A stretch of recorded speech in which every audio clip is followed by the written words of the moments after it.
I've been eagerly awaiting Stargirl since it was announced over a year ago. Was starting to think I would be waiting forever, but lo and behold, Stargirl is here. And in short, it was worth the wait, as we get a premiere episode that, while it took some liberties with the source material, stayed true to the characters of Courtney and Pat Dugan, the two main protagonists of the show, in all the ways that mattered. Hello everyone, I'm DanTheMan, and these are my thoughts on the premiere of Stargirl. First off, the episode did not waste any time getting to the action, as we opened with the destruction of the Justice Society. Now that's how you start a premiere. The battle itself was insanely well done and almost cinematic to watch, and showed right off the bat that the production values for this show are going to take it up a notch from the typical DC superhero show most of us have grown accustomed to. We got several of the Justice Society members in the opening battle, most notably Wildcat, Dr. Midnight, and Hourman, all of whom look like they stepped right off the comic book page. We also got a brief glimpse of the defeated and presumably dead Golden Age Sandman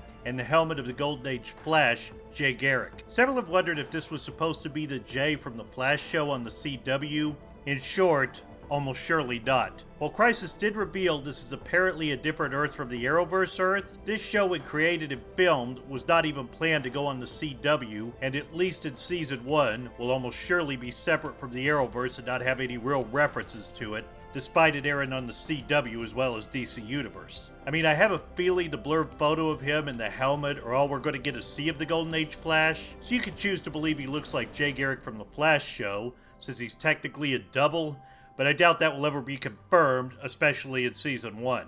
I was a bit sad to see that despite this shot in the trailer, making it look like the Golden Age Green Lantern was going to be in the pilot, it turned out that it was actually Hourman. Green Lantern was in the picture, so presumably he was in the battle and we just didn't see him, but given Green Lantern has his own show coming out on HBO Max, I doubt we'll actually hear them use that name, or likely show him at all beyond that picture. Yes, it is a different Green Lantern that they're going to feature in the show, but they probably figure it'll cause unnecessary confusion. Speaking of the picture of the JSA shown in that episode, I went into greater detail on that picture and the members of the JSA showed in it in a previous video, so you can click the card or the link in the description if you want to know more about that. But while they may be all we get of most of the original Justice Society, I love that all the main members were represented on the show. Then we get Starman's introduction, followed shortly after by his death. I gotta say, he was kind of a jerk in this show, for lack of a better word, but I kinda like that about him. The scene of him telling Pat someone must carry the torch, but not Pat, was in the later trailers, so I knew it was coming, but it was still funny.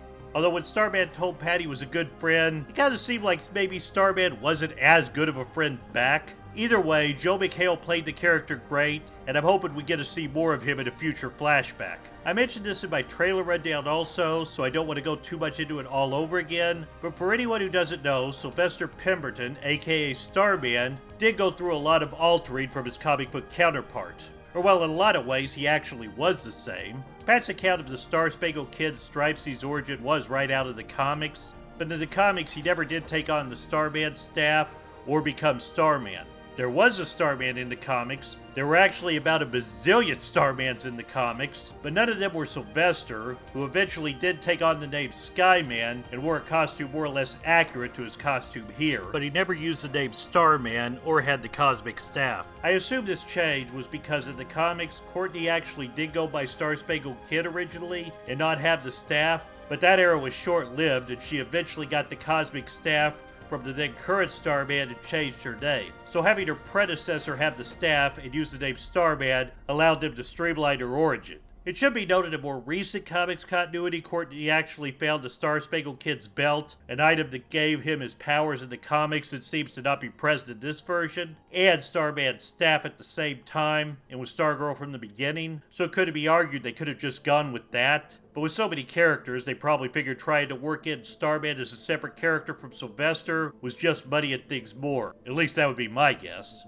We also met Pat Dugan. Owen Wilson plays him a bit differently from the comics, but his performance is great, and he and Brec Bassinger have great chemistry, which is definitely a necessity for the show, so props to the casting department on that one. As for the rest of Courtney's family, I've been a big fan of Amy Smart since I saw Butterfly Effect. She's clearly a supporting character here, so I don't know if she'll get a chance to shine on this show, but it's still great to get a weekly dose of her, hopefully for years to come. I'm not sure I'm really a fan with how they chose to use Mike Dugan. In the comics, he is currently Courtney's younger stepbrother, or was Courtney's younger stepbrother. They killed him off after New 52 when they rebooted him because New 52, but I think they would have done better to go with the original version, who was an older stepbrother to Courtney, who she didn't actually meet, or he didn't move in with them either until after they moved to Blue Valley. I think that would have served the show better, as it seems like her having a younger stepbrother around would get in the way of Courtney and Pat bonding. I'm willing to give it a chance and see where they go with it, but I won't lie, other than comic relief, I didn't really see him offering much so far, so hopefully they got something better planned for him. I'm not sure they do. I'm not sure he's not just there because he was in the comics. We also meet Courtney's classmates. I'm torn on how much to talk about them, because these characters are all from the comics, but while press releases gave some of what's coming with them away, I don't want to mention too much of them from the comics,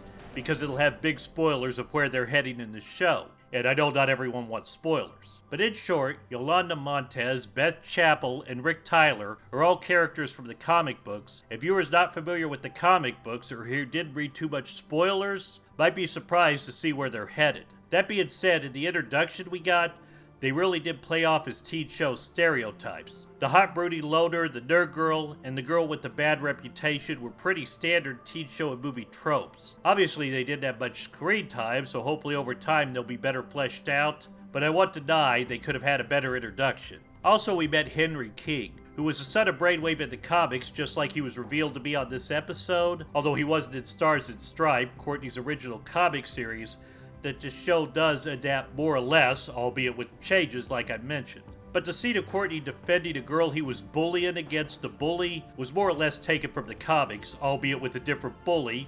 And interestingly, the girl in question Courtney defended in the comics was Mary Kramer, Courtney's best friend from LA in this show, who in the comics was actually a friend Courtney made when moving to Blue Valley, so they reversed it. I don't know if the character will do more on the show or if that was an Easter egg, but while the character of Mary was a big part of Stars and Stripe, in this show, with Yolanda, Beck, and Rick inserted as Courtney's classmates, there probably wouldn't be a place for her as Courtney's BFF of Blue Valley, but it was nice they at least gave her some representation in the show. We also briefly met Cindy Berman, who again, I can't talk too much about her counterpart in the books, since there would be spoilers aplenty if I did, but she's pretty accurate to how she is in the comics, right down to the white stripes in her hair, which I appreciate they kept. Heck, if they hadn't, I'm not sure I would have recognized her. Also, as far as the people in Blue Valley High, I want to mention the janitor we saw lurking around. I don't know if it's supposed to be the same janitor from the comics. We never got his name in this episode, but I sure hope it is, as that is a character I would love to see on this show.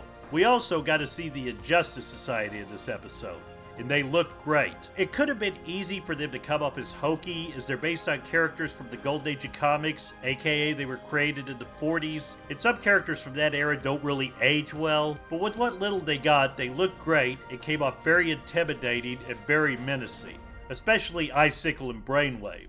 And while we only got a brief glimpse, I love the design of Solomon Grundy. Definitely the best live-action adaptation we have of him. I hope we're going to get to see more. I hope we'll get to see a ton more, but I will admit, budget might come into play, but I hope we'll get to see more than this. He wasn't killed off or anything, so I'm guessing we will. I should note that Brainwave, out of all the characters from the books, at least aesthetically, was hugely changed from the comics. This is what he looked like in the comic books. So yeah, big change. But let me tell you, he was perfectly cast. He was intimidating as hell, and his powers were shown perfectly, making him truly deliver as the threat he's supposed to be. His fight with Courtney was also great, both visually, as the effects looked amazing, but Brec Bassinger totally sold it as a scared kid not yet used to encountering threats like this. And it's a little weird that I've gotten this far without actually talking about Bassinger's portrayal as Stargirl, but I do want to say I think she nailed the character. Aside from heavily resembling Courtney in the comics, she also embodied the youthful potential that the character so often represents. She also delivered a great performance, which it would have been easy to make a little too bratty, but she managed to keep it undertoned enough that despite her somewhat bratty behavior at the beginning of the episode, you still pulled for her. Jeff Johns, when he created Courtney Whitmore, based her on his kid sister, who died in a plane crash prior to making the comic, so obviously he was going to take great care with the character, and he definitely found the perfect Courtney Whitmore. On some quick smaller notes, I love the cosmic staff of this show. Giving it a personality like that is not from the comics, but it was entertaining to watch. Definitely a good change to make. Also, the staff looks great, as did the scenes of Courtney using it. Some of it was clearly stunt doubles and CGI, don't get me wrong, but compared to most TV quality effects, it looked amazing. I also liked Blue Valley as it was shown on the show. It really had a timeless feel to it, much like in the comics, that made it feel unique and almost a character unto itself. And any good superhero city should feel like its own character. The one negative I did find in this episode, or well, it wasn't really a negative for me, but would probably be a negative for a lot of people, is that there were a whole lot of characters in this episode. Now, I was able to follow them all because I was familiar with them from the comics, but a lot of people don't know a whole lot about these characters going in, if anything, and I would think if that was the case, it would be hard to keep everyone straight, because there were a lot of characters. My final note was on the last scene where we were introduced to S.T.R.I.P.E. When I heard Stargirl was getting the show, I assumed from the get-go that S.T.R.I.P.E. would not be in it, just because they would have to be an expensive thing to do on any budget, much less on a TV budget.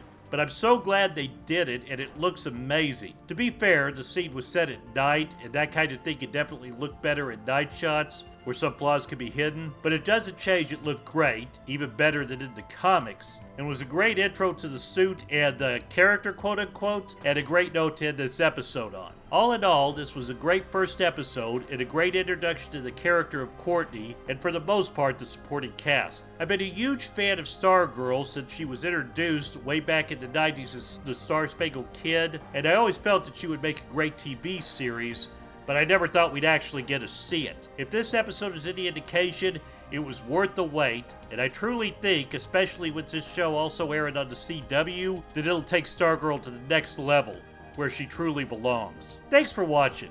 If you like this video, don't forget to like, comment, subscribe, and share the video. I'll be back next week with my review of Stargirl Episode 2, and don't forget to check out my upcoming review of the next episode of Harley Quinn. I'm Dan the Man, and I'll see you next time.